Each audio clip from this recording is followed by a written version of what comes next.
Without further ado, my guest this morning is Dr. Jacquelyn Bobien-Blanton. Dr. Jacquelyn Bobien-Blanton is a distinguished educator with nearly 3 decades of educational experience.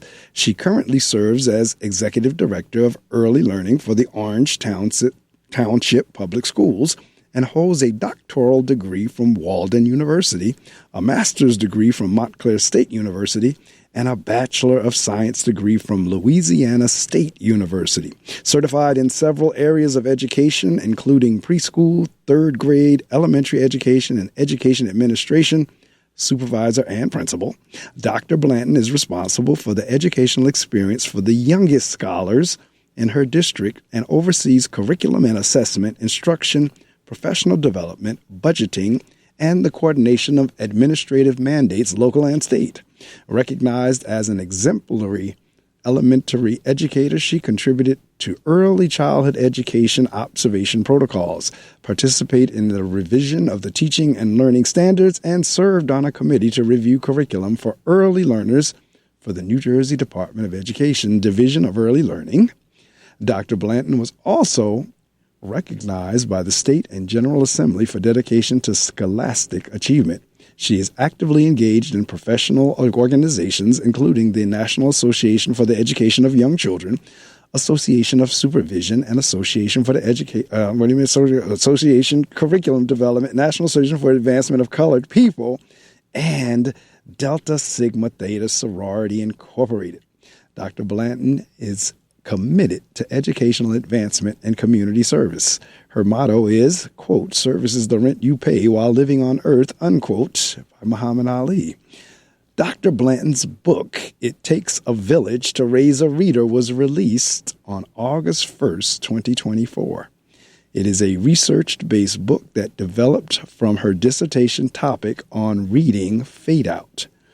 The book is about the ecosystem that surrounds a child that either hinders or promotes reading proficiency by third grade. She provides historical and current events that led to the reading narrative we are experiencing today. Dr. Blanton provides personal and professional commentary to help readers connect with the content in her book. Among her many accomplishments, Dr. Blanton is a mentor for new school leaders, an educational speaker and presenter, and an All-American track and field athlete.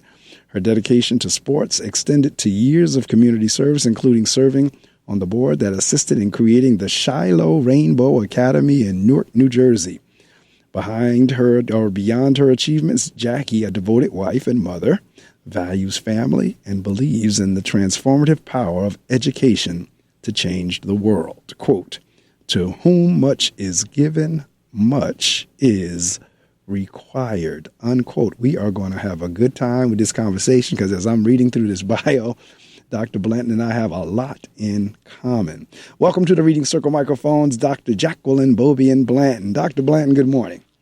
Good morning, good morning, good morning, and Happy New Year, and thank you for this opportunity. I cannot wait. I am just excited to be here, and I'm so grateful. Thank you. Well, same here. I had a principal on a few weeks ago, and anytime I have a colleague or a peer, I always go back to the O.J. Simpson trial when F. Lee Bailey was interviewing, or he was, Mark Furman was on the stand, and F. Lee Bailey says, "I'm going to talk to you Marine to Marine."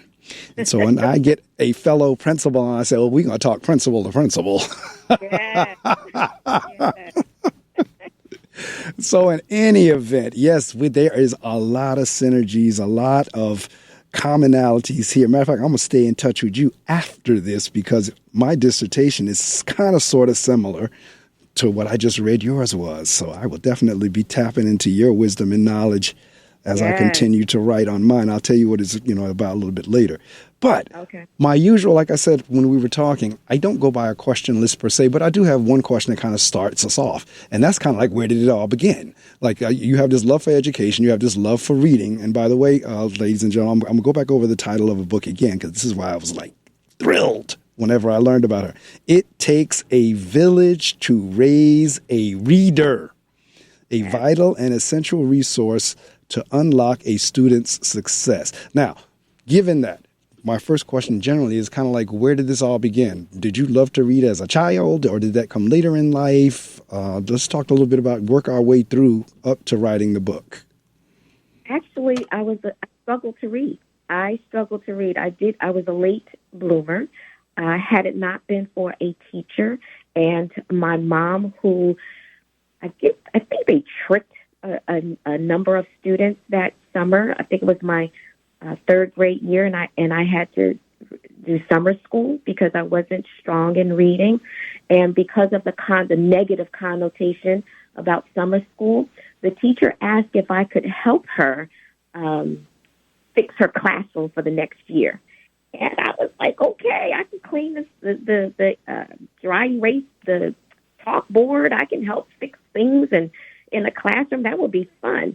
But little did I know that she was actually building reading skills it was about 10 students at that time. And she was building our reading skills, basic phonics, and just doing a lot of fun things.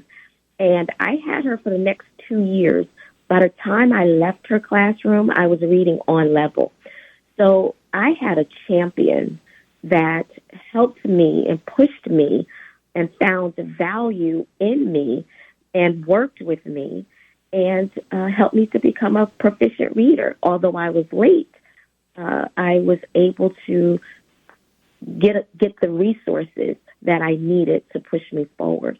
So that's how it began. I struggled to read, but then the book came about because of my dissertation.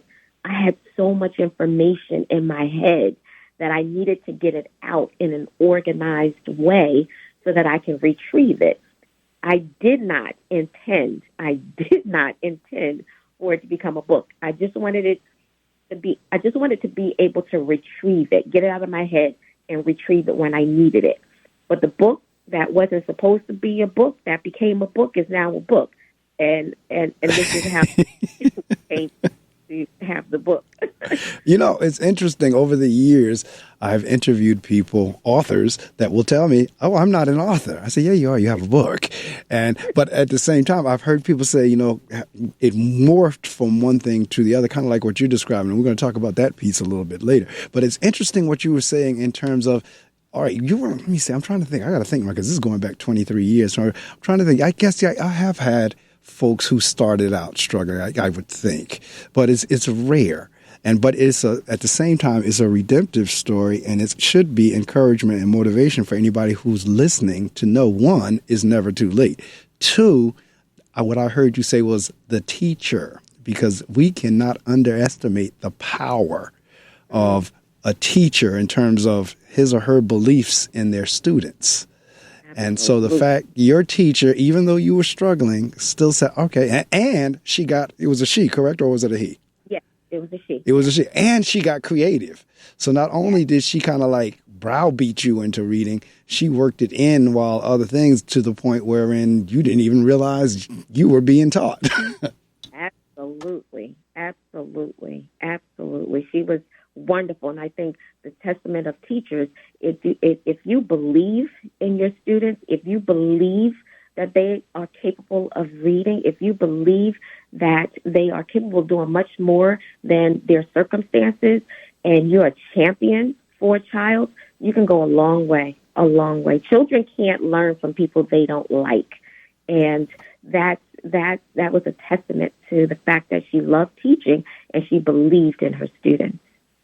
Now, you know what? This is why I know, and the listening audience know, they hear me say it quite frequently in terms of, I know there's energy, I know there's vibe, I know there's a higher power, I know there's God, I know there's a spirit beyond us, because you just said the very thought that came to my mind. And when you say students will not learn from a teacher they don't like, the author of that quote is Rita Pearson. And I was literally pulling her up as you said that quote. Wow. Yes. Oh, yeah. I was pulling up Rita because I've used her videos with my teaching staff, and that quote always comes out. The children are not going to learn from people they don't like. And it's a big, big, big deal for what teachers believe about their students. I was just having this conversation on New Year's Day with someone, a fellow teacher, and we were talking about belief and expectations and how much that factors into student success. Because see, because you're an educator, like there's a lot of things that go into student success. It's not just one thing. There's a whole lot of things that goes into the success of a student. So your teacher now, she makes you her assistant or one of the assistants, and she starts working with you on phonics and blends and all that kind of good stuff. And so did you now, I understand you got on level knowledge, but did it develop a desire for you to read? Once you figured, hey, I can do this thing, I got this, I'm on grade level, did it now spur a desire to read more? Absolutely. I read everything. The library was my best friend. I would walk to the library, I would check out books, and it would take me so many places. I would go all over the world. I would read about all kinds of things that it was not unlocked for me until that moment. And so it spurred a love of reading. I read everything. I prefer reading over watching movies sometimes. You will not ever find me not reading or not having one or two books. And sometimes I read 2 and 3 books at the same time. So, it spurred a love for reading. And I wanted to make sure that our sons, my sons were avid readers and writers. As African-American boys, I needed to make sure that they were able to read proficiently and write well. So I was, reading is my passion. Now, as a child who now became a lover of reading and books, did your classmates or siblings or anybody, did they ever kind of discourage or tease you because you like to read? No, actually, I even though I was on reading level after a few years, the confidence, because of the early grades, and I was so apprehensive about reading out loud for a very long time. It bothered my self-confidence. It was low. Because I was afraid people would laugh. And so I suffered with low self-esteem for a while because of reading. And I was just afraid that people would laugh if I made a mistake, because I still wasn't confident. Even though I knew I had the skills, I really wasn't confident in bringing those skills out in front of people until late in life. It was. No one teased me outright, but I had that in me. I thought that people would tease me if I mispronounced a word or if I didn't read as fluently as the next person. So my self-esteem suffered until I was able to really get confident in reading and then move forward. Although I knew I could read, I just again, the confidence wasn't there. But no one really teased me. I grew up back in the day, and I'm not sure if you had the same experience. I grew up where people knew by the title of your book what reading level you were on. And so I would have to hide my books because I didn't want anybody to know that I was behind at the time. So I wasn't outright teased, but I was afraid of being teased. So I grew up in my younger years very with a lack of self-esteem and self-confidence in my reading. Now, see, this is why I don't use a question sheet, because you actually answered the question from the opposite side of what I was asking, and I'm so glad you did. I was actually asking it from the perspective of once you became a reader, because a lot of times kids will tease kids who like to read. They'll call them nerds, bookworms, da-di-da-di-da-di. I was asking it from that standpoint. However, your answer now brought up an entirely different perspective. For those of you in the listening audience, if you're not an educator, you just think, okay, we teach reading, not understanding there are different strategies and techniques for teaching reading. The one, when I was a child, and I'm still a fan of, but the reason that we don't or it's been not encouraged to do is exactly what Jackie just described. It's called round robin reading. Round robin reading is whenever each child now gets an opportunity to read out loud. Now, if you have a class full of kids who all of them read and read well when you read out loud, then it's not an issue. However, when you have kids, as in Jackie's case at that time, exactly what she just described is exactly what the child that's sitting there knowing that it's his or her turn to read next be going through. Like, oh my God, I'm coming to, and not only if they don't read well during round robin reading, that means they're not following along. So in many instances, when it gets to them, they don't even know where we are because I don't read well. And now you want me to read out loud. And exactly what she described is exactly what our kids go through. Exactly. And then the reading comprehension is off because you don't really know what happened before because you're so nervous about your turn, and you try to make sure that you can kind of figure out where your turn will lie in that reading passage, and you try to prepare, but then you're not engaged from the beginning. So the comprehension, when you're asked a question afterwards, you don't know because you weren't following the story. Correct. And see, again, for those of you who know this, again, me and Jackie can talk principal to principal. Like I said, educator to educator. I'm like F. Lee Bailey now, Marine to Marine. We can talk this, but for those of you in the listener that may not be familiar, like with education, like I said, each content area or discipline has strategies and techniques to teach them. They also have vocabulary and jargon that goes with it. So when reading breaks down into a lot of different things. You have comprehension, you have decoding, you have fluency. And so when we're talking fluency, that's the ability to read the words and quickly, just like you know every word, you read it, so forth. So comprehension is whenever you understand what you read. Decoding is whenever you can call the word off. When you look at the word and now you can call the word off, read the word, that's decoding. Different children or different people struggle with different parts of reading that all impact their ability to understand what they read. Exactly. And for so many children, we have teachers who teach one way. And because they don't use the data, they don't take the time to differentiate instruction, everybody gets the same thing. And they may be struggling with different parts of reading. And the teacher, if you're not attuned to your students and what they're capable of doing, you give everyone the same thing. Now you begin to lose students who may not need issues with reading comprehension, but you're doing something with reading comprehension, or students that need help with decoding, and you're doing something different. You're losing students because we're not attuned to what they can do and what they still need help with. That is correct. Absolutely correct. Now, see, some of the things over the years we've taken in and taken out. What I've noticed over my, because this is my 24th year here, the 25th year in education. What I've noticed over the years is we'll pull things in and out of the curriculum. And and sometimes I think it's to the detriment, because there are some things that we did back in the 60s and 70s that really did work, that, we got really kind of like, oh, that's old school, that's old hat.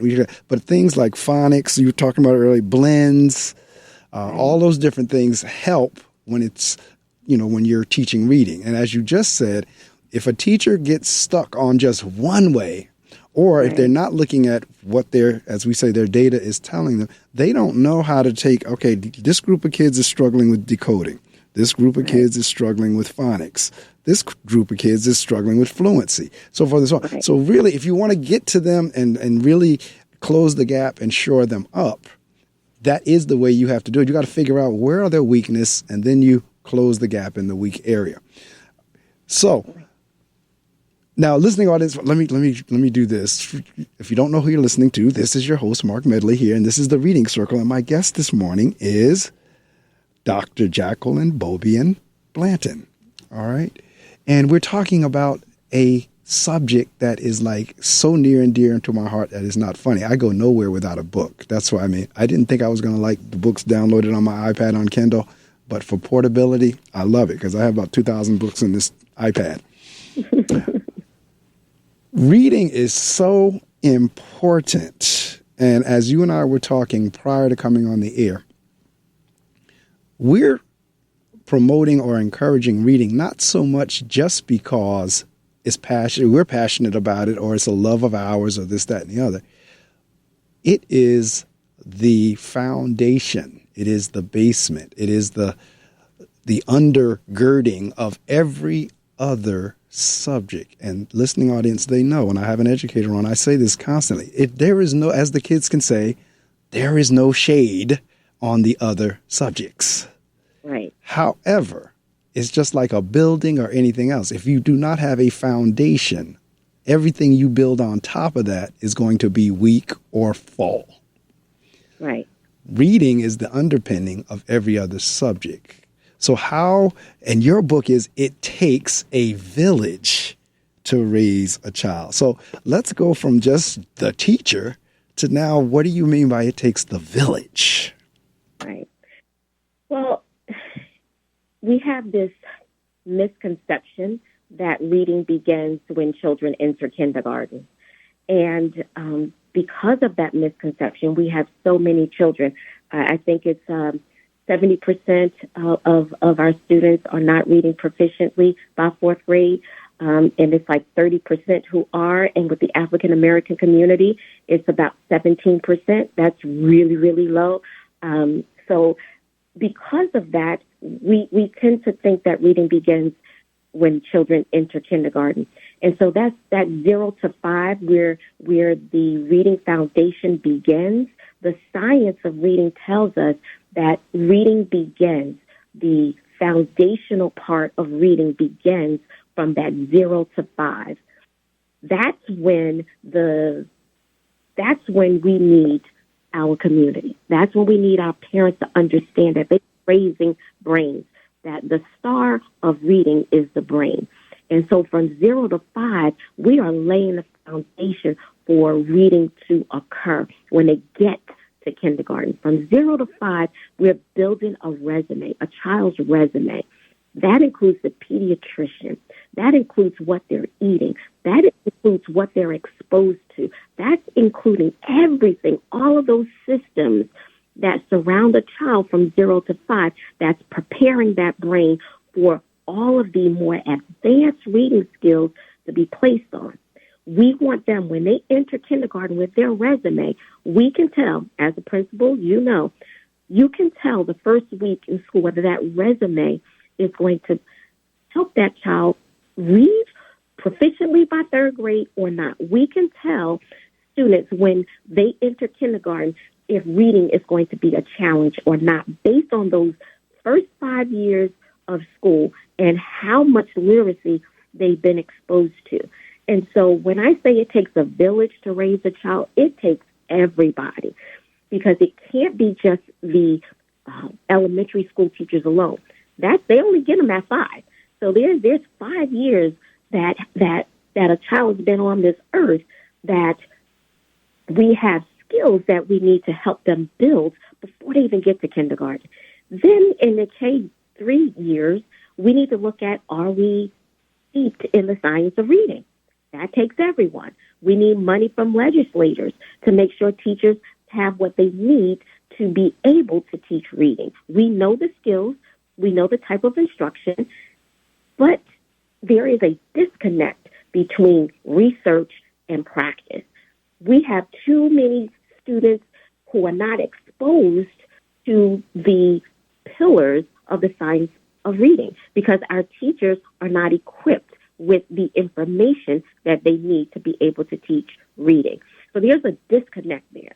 Then we need to have the community. Reason why I say it takes a village, because we have this misconception that reading is about learning the letter names and the letter sounds.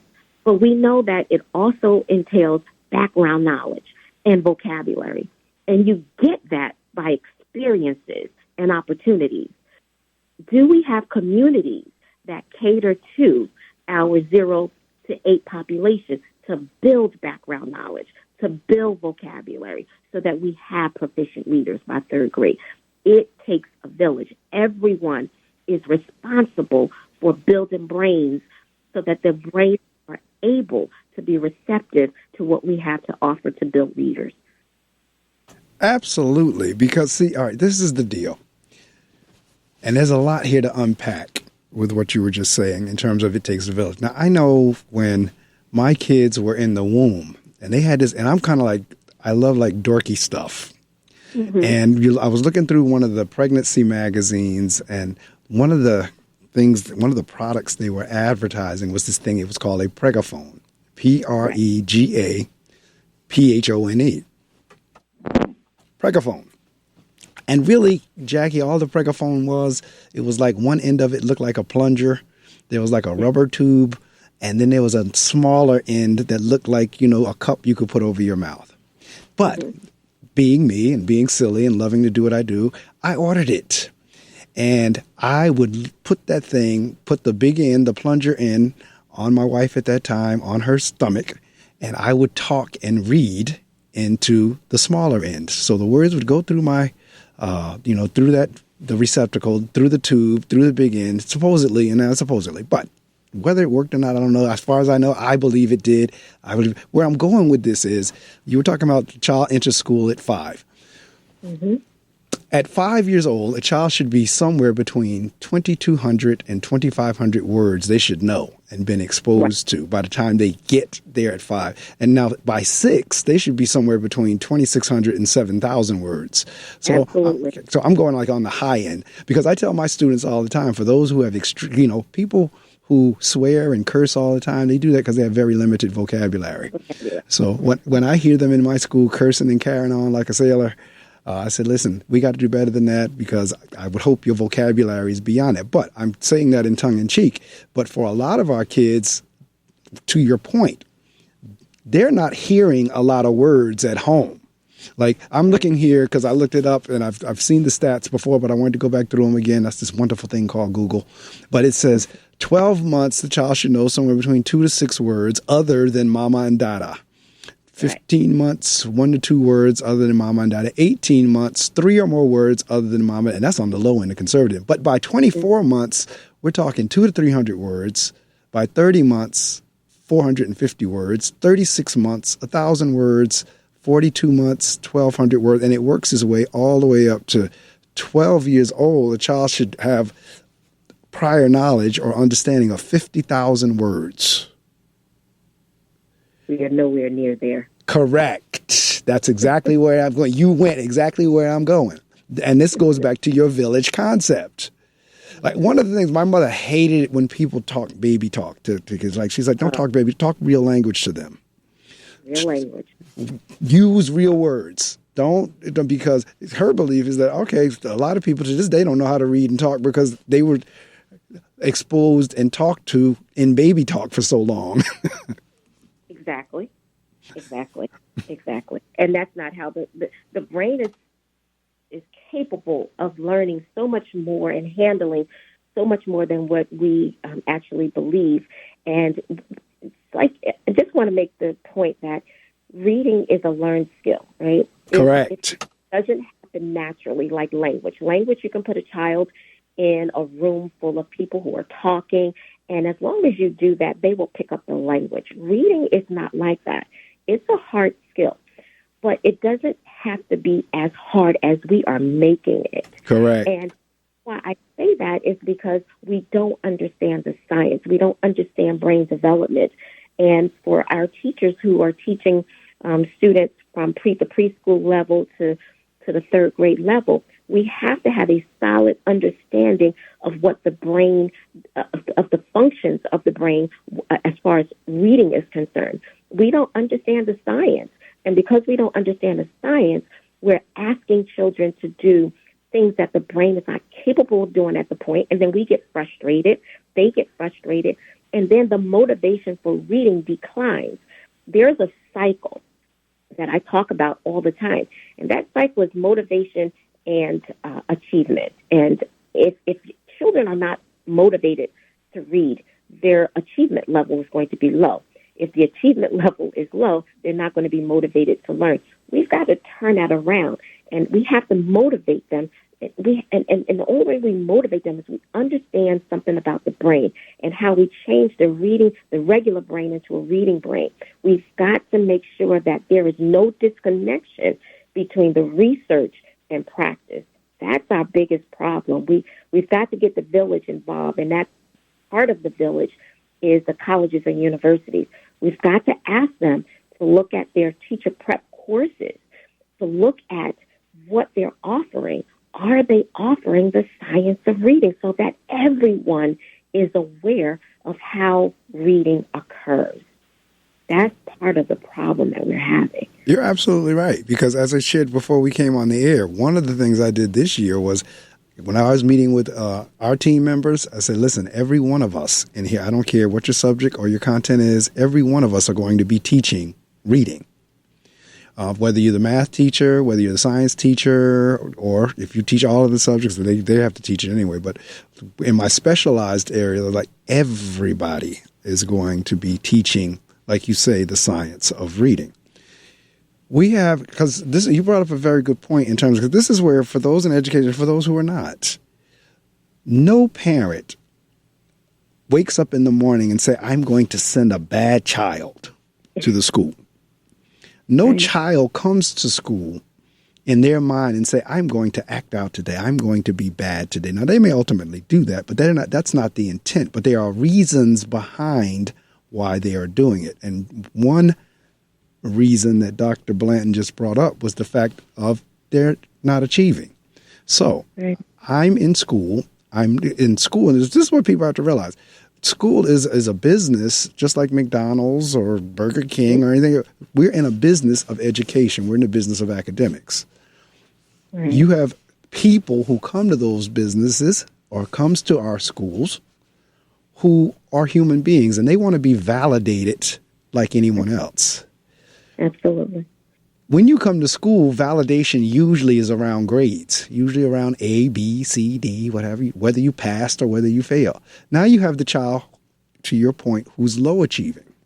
So they're not being validated for the most part in the school for what the school is designed to do. So guess what they do? They now do what they're good at. If they're a comedian, they're going to be a little comedian. They're going to be a little clown. If they can fight, they're going to fight. They're always looking for whatever it is that's going to give them praise. And if the praise is not being able to get done in grades, that's why they start acting out. I'm going to be seen for something, whether it be fighting, whether it be comedian, whether it be athlete. I'm going to be the star athlete. I don't care about academics. I'm going to be the star athlete. Everybody's looking to be affirmed for something.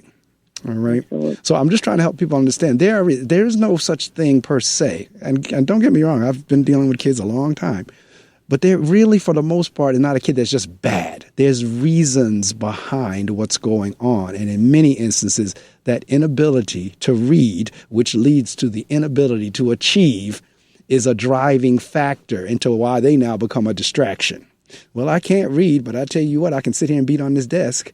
I can't read, but I tell you what, I can talk to my neighbor. I can't read, but I'll sit here and draw. Exactly.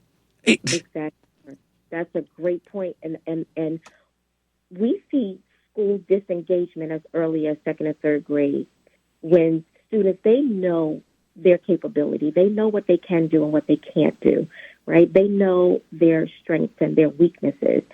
And so instead of us as teachers and educators, behavior is a form of communication. Correct. And if they're acting out and we're not taking the time to peel back the onion to understand why the behaviors are as such, we're missing opportunities to engage with our students. Part of the reason that I went into education is because I love students, right? I love kids.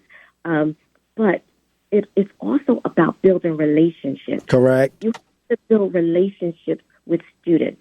When you build relationships with students, you know when they're cutting up and when they're acting out. You can go over and say, what's the problem? What's happening? You understand. Pull them to the side. You need something to eat. What happened at home? What happened on the way to school? You can have that conversation with them because you know them. But if you don't know a student and they begin to act out, send them to the principal's office. Correct. You disengage with them. You label them. You call them names. They become the center of attraction in the teacher's lounge. All of that, and we beat down on their self-esteem. Correct. Beat down on will. We beat down on who they are. to the point where they begin to it becomes a self-fulfilling process. Correct. And they disengage with school as early as third grade. And see, this is going back to your commentary about teacher belief, because what you believe your students to be, for the most part, is what you're going to get. Exactly. Now, and that's self-fulfilling prophecy, because I've done a whole thing. Matter of fact, I'm going to send you, if I didn't send it already, I did a podcast earlier in the year that just was released a couple of weeks ago. And we talk about a lot of these same things that we're talking about right here in terms of once you've labeled me, and I've done some work in diversity in the past when I was in corporate, and studies and research have shown that people will live up to their labels, that what you label them as that's what they're going to do. That's what they're going to act as. So if you label me as troublesome, at some point, I'm going to be troublesome. Words matter. Yes, they do. And I've said that over and over. There's the power of words. There's so much power in words. So again, in terms of the reading, because this is what kids will do. Sometimes not even just kids, sometimes they're grown-ups. When we ask, all right, you read that, what did you get out of it? They will pick the book back up and reread what the author said. It's like, no. How did you process and comprehend that? What did you get out of it? Because the point of reading is not to just regurgitate word for word what the author said. The point of reading is to take it in, process it. What does it mean to you? And then be able to articulate it. A lot of times, like I said, the kids will the authors, they will go back and they will recite words. I was like, no, that's not what I'm asking you. I want to know, what did you get? Because interestingly enough, in the Patterson School District, our areas, which kind of surprised me, I was blown away whenever I saw the data. Our lowest areas was kind of like character and plot. And I said, you got to be kidding me. Because if you ask that same child the character and plot in a movie, they'll run it right down to you. Exactly. And Mark, this is what when I talk to parents, I say something that's a little different. I ask them to read a book in the manner in which they will watch a movie. Correct. You watch a movie with your child, you're excited, you talk about everything, and it's just exciting. You don't pepper them with questions. So when you read a book, I'm asking them to just enjoy it. Enjoy it. Correct. So that you build their motivation to continue and want to read. We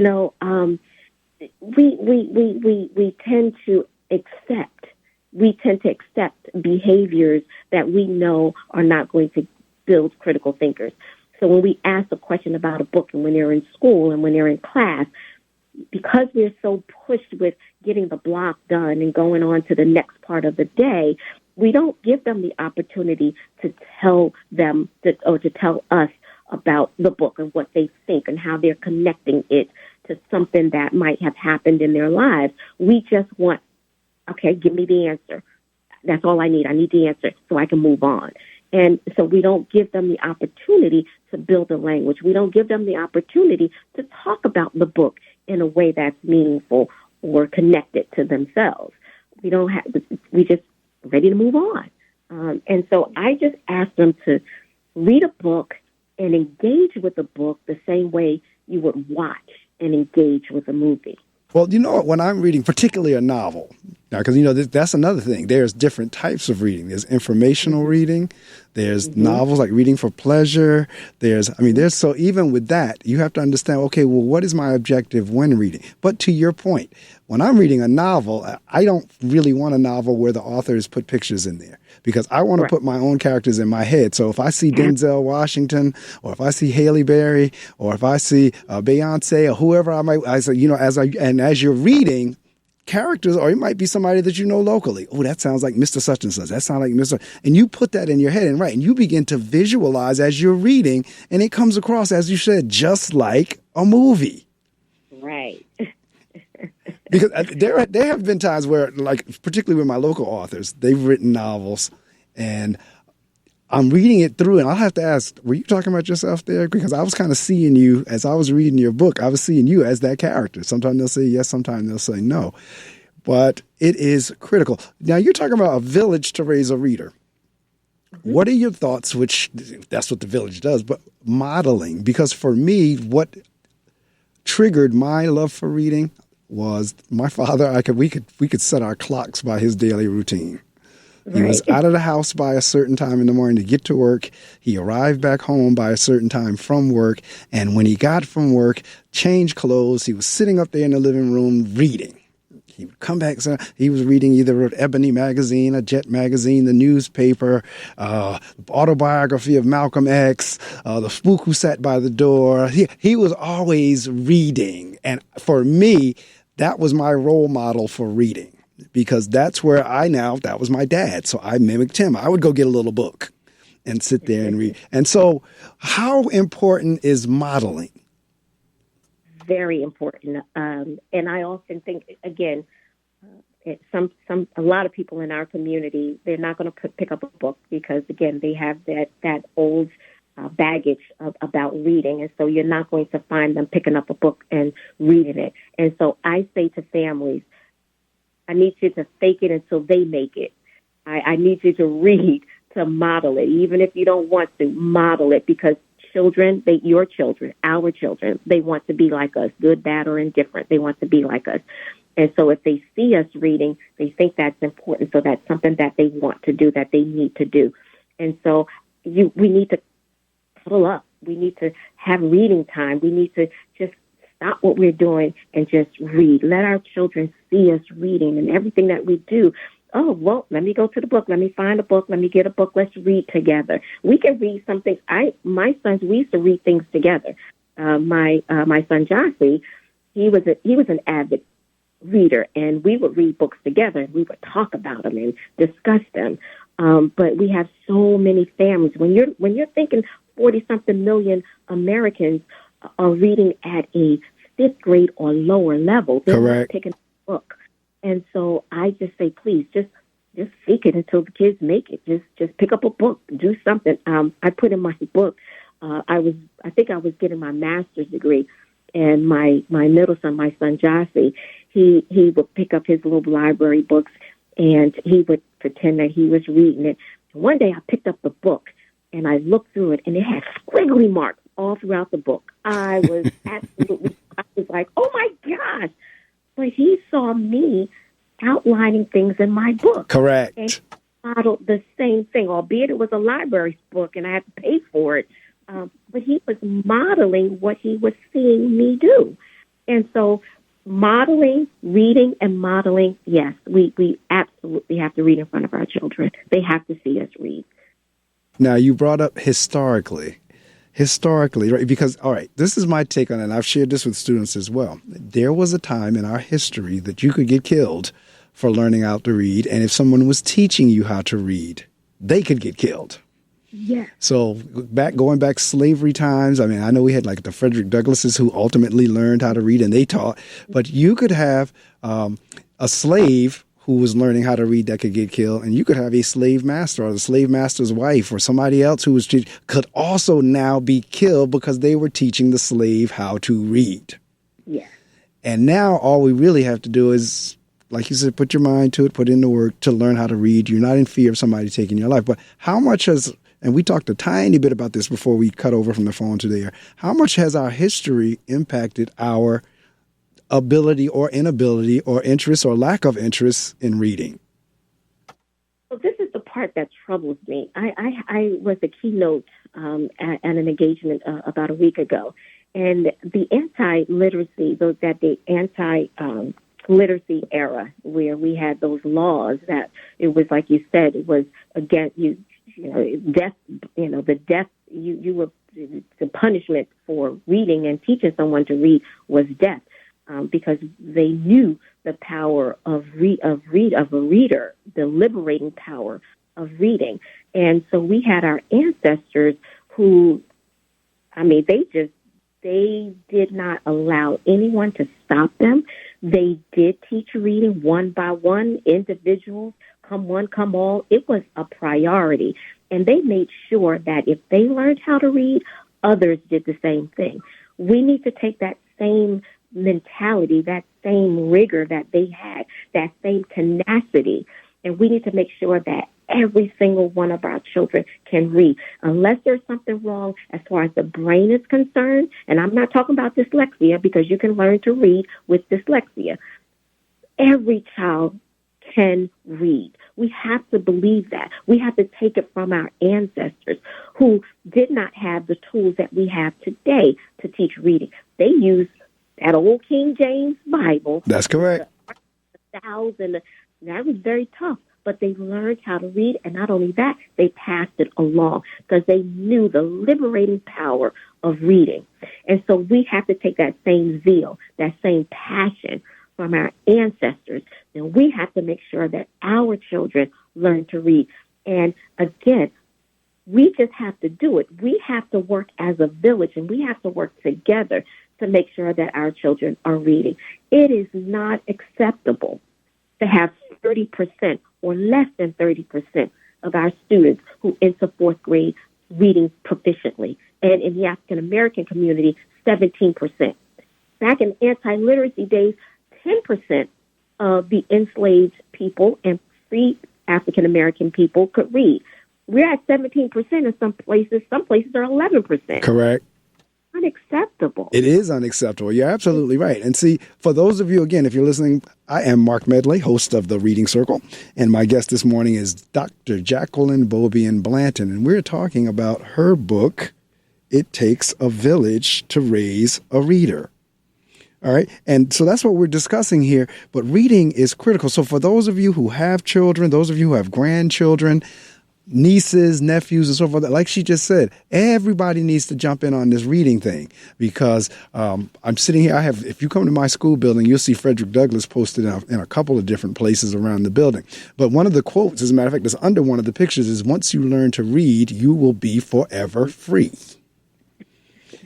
This is what was known. Absolutely. Once you learn to read, you will be forever free. Jackie, I talk all the time. Dr. Blanton, I talk all the time in terms of I have gotten behind folks at an automated teller machine, ATM.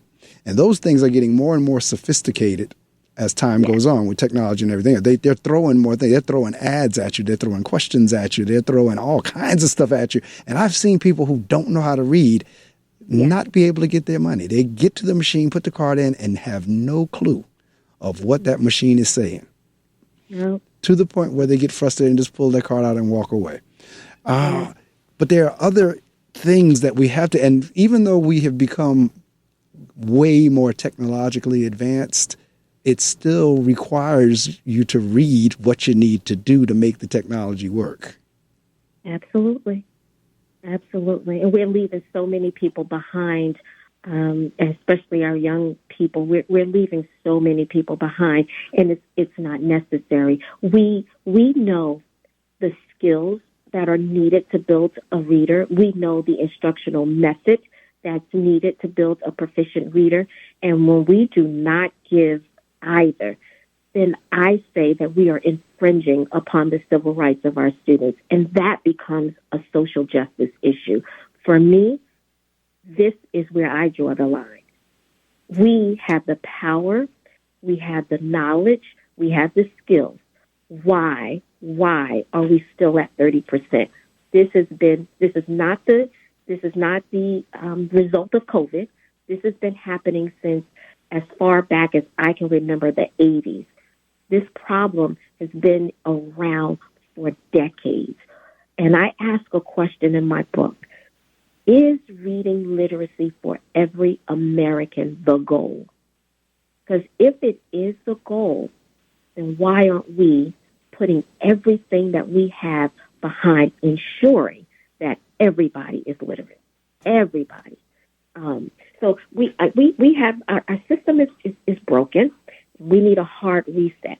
We need to come to an understanding that the people who are closest to our children, our teachers, they do not have what they need to build strong leaders. What are we going to do as a village? What are we going to do as a community to help them to bridge the research and the practice? What are we going to do? How are we going to do that? Because the bottom line is we have a significant amount of students who cannot read. We have a significant amount of adults who cannot read or read at a very low level. And when you look at the prison rate, when you look at the fact that they use the third grade reading scores to determine the amount of prison beds they need. That should tell you something. When you have 85% of our students who are in the juvenile detention centers who are reading at a 5th grade or lower grade level, that's a problem. We have a crisis on our hand, and I just don't think there's enough bells and whistles shedding light on the problem. And I'm just asking why. You know what?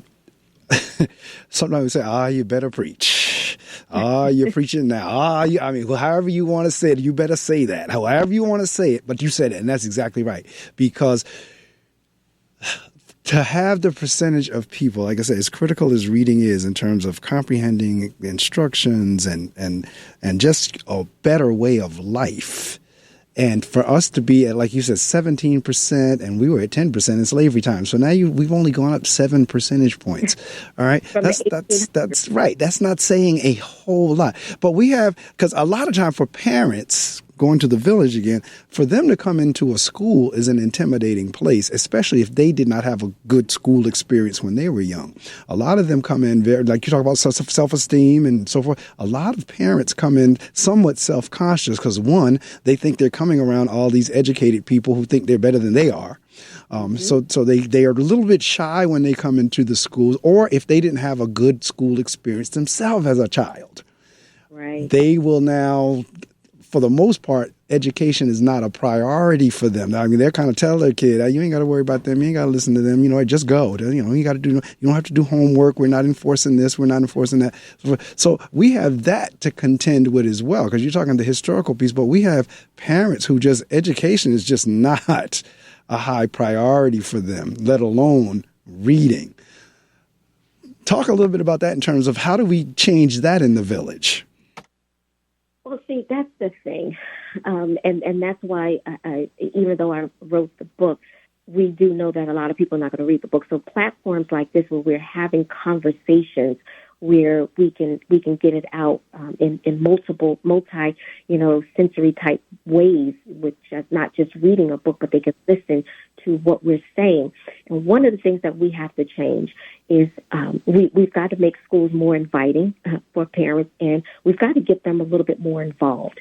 And one of the things that we have to do is look at our grading, the way we grade in this country, in this state. Correct. Because parents, first of all, they get upset when you are constantly saying the children are doing okay, that they're doing okay, and the report cards come and they're like C's, and okay, it's not that bad, but they're passing. But when you look at, and then when you have conferences and you tell the family, well, your child can't read, well, you just said he can, he has a C, and they don't understand that C is not just on the skills of reading. That C is class participation. That C is homework, bringing in homework. That C is attendance. And so 30% of that C has nothing to do with skills.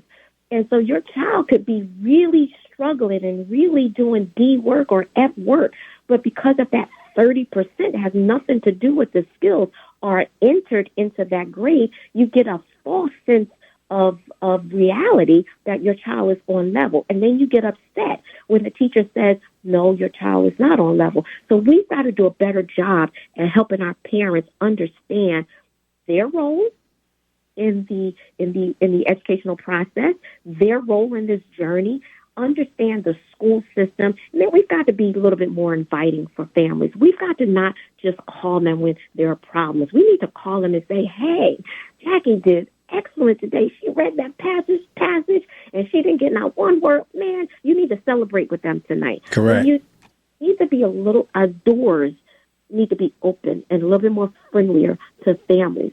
Then we need to actually have curriculum night with our families. We need to help them understand what their children are experiencing in school. Because I think if you break down that mentality that the school is here and the parents are here, we're on the same. We need to be on a level where everybody can come in and we can share what's going on openly, right? And say, hey, this is what we're doing in school. This is what I would like you to do at home. What are you doing at home that's working so that I can do it at school? We need to break down that that middle layer where families feel intimidated when they walk into a school system because they don't feel as though it's a friendly place. And although we say, parents are welcome, your actions says otherwise. Correct. You're absolutely right. Parents get intimidated when they come into a schoolhouse and a school building and they don't feel belong. They don't even feel like you even know that they exist.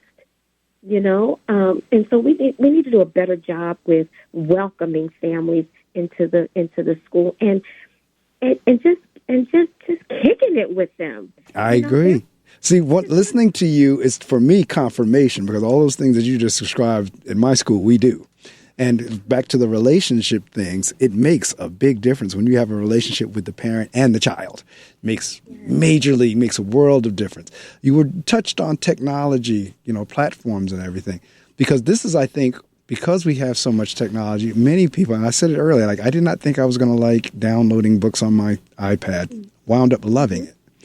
Right. But I still like my plain, my paperback and my hardcover. I still like those. I mean, it's just nothing like turning the page on a real book. I mean, my main thing with the Kindle is portability. I can carry it wherever I go, and I have a book with me no matter where I go. But in some respects, as a country or maybe a society, we're kind of like, well, they don't need to learn how to read because the technology will do it for them. I mean, we have AI, we have all these different things that will actually read to you or for you. I mean, I know we've done away with cursive writing for the most part. Oh, we don't need to do signatures anymore because everything is electronic. How much of that is coming into play with our ability or inability to get folks to read it? Because the kids, they get on a tablet and they'll go to town. So how much is factoring into like just not picking up the old-fashioned book? So it's for the early and the early learners, and that's that 0 to 5, and then from that 5 to 8. There's nothing wrong with technology. I love technology, but children, when they are learning to read, we need to give them the books.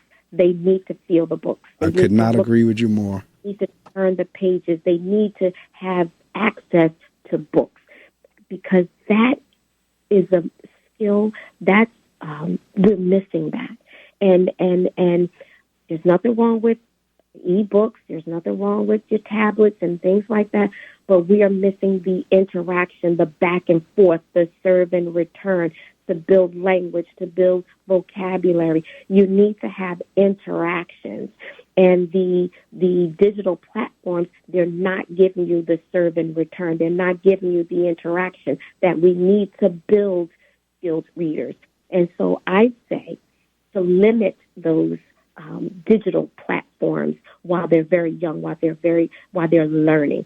It's a time and a place for them. And yes, we can use it every now and again, but we need to have books. We need to have books in hand, and we need to build an atmosphere, an environment where books are friendly. We need them to go to the library. We need them to pick up a book. We need them to experience the book with another adult or an older sibling or someone else right next to them where they can enjoy it. Once they learn and once they get a handle of it, there's nothing wrong with getting the book and listening to it, but that cannot be the go-to. That cannot be the only mechanism, because what we're doing is we're missing out on other skills that are needed to build proficient readers. You're absolutely right. Matter of fact, this is radio and not television, because if it was television, my head was going up and down like a bobblehead doll. In terms of what you were saying, I could not. There is no possible way I could agree with you any more than what I'm agreeing with you right now. You're absolutely spot on. You were talking about it earlier about your son with the scribble on the book. When you're reading and you can kind of sort of do it with the ebook, depending on how extensive the technology. I know I can highlight, at least that much I know. And if you have the electronic pencil, you can. But it is so crucial that as you're reading the book, to take notes in the margins, to highlight, to dog-ear pages. That's all a part of processing and taking in the information. This is something I may have to come back to. Or I want to come back to. This is something I really want to remember. Oh, this is how the author said it that way, but I'm writing it in my own words in the margins so that I'll remember it my way. That is so important. Yes, having that book experience, having that book experience is so important. And you said it earlier that some of the things that we've thrown away, we've pushed to the side, we can bring that stuff back. Yes, indeed. Those are those pillars that our students are missing out on. I think back when I was reading when I was younger, and I had books everywhere. I took a book everywhere. I remember being in a doctor's office with one of my sons, and the doctor said, "You always have a book." Yes, I do. I always have a book. I can have a digital book, but I love flipping through the pages. I love writing in the margins. I just like to have that book experience, and I want that for our students. I really want that for them. No, it is. When you come to my building, everywhere you go, you're hit with a book. Like you just, I have on each floor, we have bookcases. And so I have different books displayed on top of the bookcases. When you first walk in the door, I have 2 display cases, and there are books in those display cases. So everywhere, if anybody would walk into my building, they would say the same thing. Your doctor said, "Oh my God, there's books everywhere." Yes, that's by design, because even if they take it in by osmosis, like, okay, I'm seeing books all around me, and I think maybe I want to pick up a book I want to read. But that's, really, when you start talking about the village, we're talking about, even with, and it may be a little bit, you probably know about exit tickets and all of that in the school. Before you leave a class, you have to tell something that you learned. I even had, at one point, I had my gym teachers. They were doing calisthenics to like multiplication tables. They were doing calisthenics to words or whatever. Because everybody has to be involved. And again, when you do it like that, whenever, I remember the way I'm set up, I have a little bit more autonomy and flexibility than some of my colleagues at other schools. But I can remember sometimes what I'll do on a Friday morning, we call it during our morning meeting, is I'll ask a question, and if they get the question right, then they get to shoot a shot in the basket. They get, if you shoot the shot in the basket, because we break into houses, your house will get points. But before they can if you get the question right, or if you get the word right, you can shoot the basket. But if you get it wrong, you can't shoot. Now, the motivation for them to be able to shoot that foul shot is enough for them to try to figure out what it is the answer is to that question, or what. My point is, you have to make it, and this is what your teacher did for you, you have to make it fun. You have to make it engaging. You have to make it something that the child ultimately will want to do and not is forced to do. When I did my MEd, my action research project, which again, this is just like I'm doing this doctoral, I know the answer before I even do the research, but I'm going to do the research anyway. I did research. Would a child read more with the books that their school said you have to read, or a book that they self-selected? Now, of course, the data came out. They read more because they had to keep reading logs. They had to time their reading. They had to of course, the data showed that they read more if it was a book they selected compared with a book that was forced on them. Because that's another thing we need to get people to understand. With children especially, pick a book about something they're interested in. Right. Exactly. It's about reading. It's not what. It's right. About the act of reading. That is so important, and it goes back to what we talked about earlier: motivation and achievement. That's correct. Cycle. Motivated, I'm going to read more, and I'm going to achieve, because we know that in order to be proficient readers, you have to read more. You have to read a lot. You have to build your reading stamina. And so that comes with motivation. If I'm motivated because I'm reading what I want to read, I'm going to learn to read. So I'm going to do it more. And one of the things that we go back to the village, Mark, that I wanted to mention, people ask me all the time, do they have to be a teacher or do they have to be a parent to help with this issue that we have with reading? And my answer is no. It takes a village. And I want people to, and your listeners, to understand this, that reading is more than letter names and letter sounds. It's about building background knowledge. It's about building vocabulary. And so if you have someone at your church or in a youth organization and you're taking them to a zoo or to a museum or having a different experience than what they've already had, you're building background knowledge. You're building vocabulary. Those two things can push us over the line when it comes to reading proficiency. We have to build our children's vocabulary. We are so far behind, and that can take a village. You can take a group of children to camping, a camping experience, and just think, if they've never gone camping before, how much information they're going to learn. Correct. And I'll tell you what, experiences. there are at least, to your point, there are at least two people, if they are listening, that are probably doing cartwheels. And that's a former librarian. She's a retired librarian, Thomasina Duncan. And the other one would be Linda Miller. Linda teaches reading, and she has a whole group. It's called Avid Readers Unite. Wow. And so those two people, if they by chance tuned in this morning, because I know some others who are tuned in. Ty, shout out to you. Thank you so much for introducing me to Jackie. And others who are out there listening as well. But if Linda and Thomasina are listening, I know they are doing cartwheels, because the same speak we are talking this morning is the same kind of conversations I have with Thomasina and with Linda.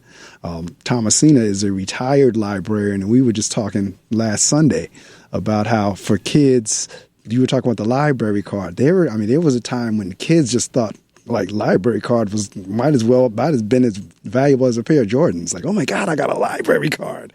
Like, I get to go to the library and take out books. It is so important. I knew I was going to have a blast with this conversation this morning. I knew as soon as Ty told me the title of the book and she told me what you wrote about, I said, oh, I'm going to have a good time with that conversation. 'Cause, matter of fact, we could talk for hours on. But we have come down to the end of our time together. And what I do for that time is the last 5 minutes, I give you the opportunity to promote shout outs in terms of book signings, how folks can get in touch with you. There is only one thing you cannot say during that promotion time, and that is a cost, a dollar amount, anything about money, dollars, this, and the other. You all can do that once they get in touch with you. So that's the only thing you cannot say during this promo time. But I'm going to shut the mic off, and you have the opportunity to promote the book and book signings and anything else you'd like to promote. Well, thank you, Mark, again for the opportunity, and for Ty for bringing us together. The only thing that I want to say is I'm not selling a book. I'm promoting a movement in reading, a journey towards reading, a journey that would put our kids on a better path to reading proficiency. We have the tools, we have the knowledge, we have the information, we have the skills. We just need to make sure that the research is connected with the practice. Right now, there is a disconnect. We need to call on the village. We need to call on everybody to work together to put our kids on a better path. And that village includes our pediatricians. We have to be our pediatricians, our OBGYNs. We need them to understand that when they see our students, when they see those babies, then we need to make intentional. We need to make sure that it's intentional, that they are telling them that these are some of the things that you can do with your baby to build your child's brain so that it is ready to receive the more advanced reading skills when they get older. If you don't do these things, it is going to be problematic with your child as far as reading is concerned. So I want the village, I want our legislators to look at what are we doing. Governor Murphy just gave millions of dollars for early literacy.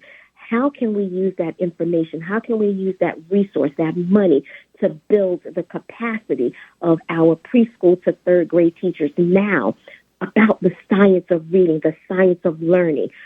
We need more money because the schools cannot do it alone. We need our colleges and our universities to look at their teacher prep programs. Are we steeped in the science? Are we teaching the science? I need everyone, our community, to provide opportunities and experiences for our children in this age band, this age group, so that we can build background knowledge. We can extend the zoo trips, the museums, and camping, and sending them away out of their community so that they can experience something more than what they've already experienced. We need the village to come together and deal and tackle with this problem because it's not going away. It is real, and our children are struggling to read, and what are we doing about it?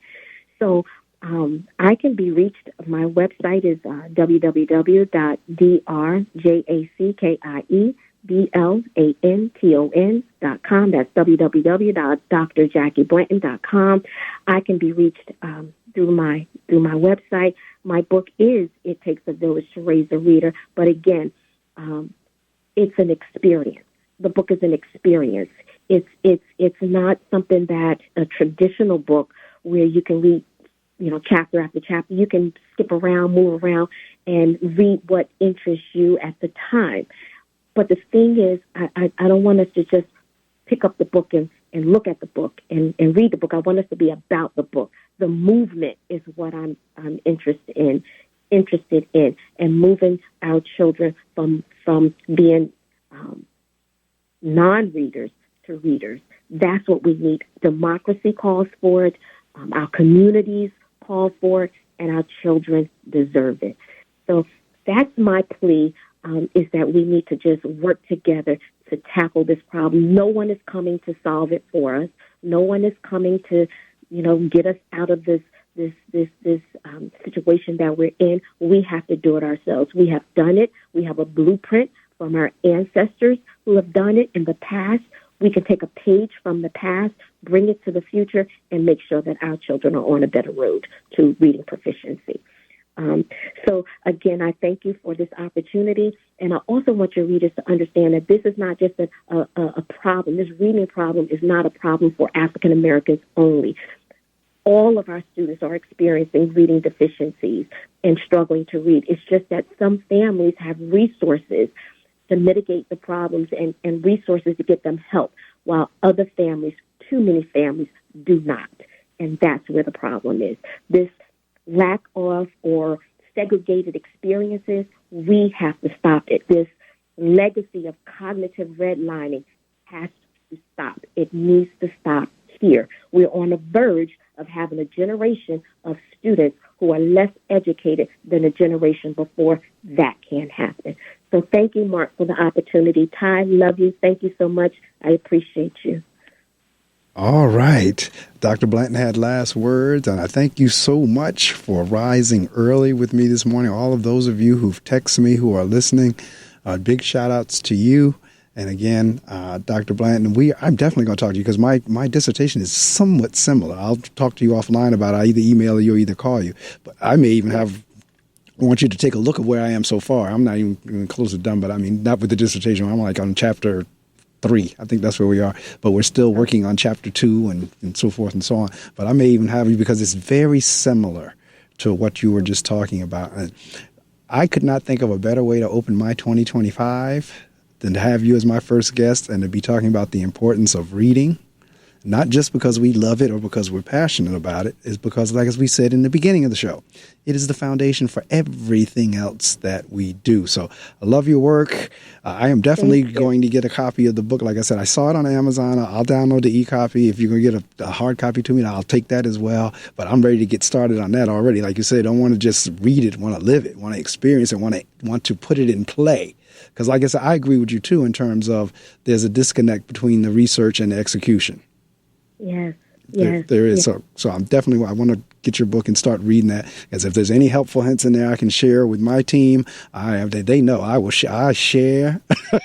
It's like, try this, try that. Let's try this. Let's try that. They know I'm very hands-on principal, always in there, not micromanaging, but at the same time, I'm in it to win it. So, and if we win when our kids win.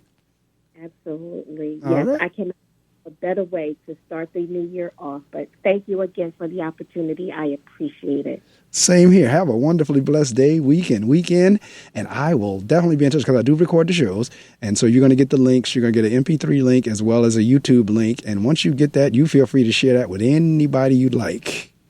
Will do. Thank you so much. And call me. Yes, we work on that piece of. Oh yeah, I am definitely going to because, like I said, it's very similar. I have a little bit different bent, but it's really going down that same road. All right. Awesome. All right. Thank you again. Thank you. Take care. You as well. Bye-bye. Bye-bye.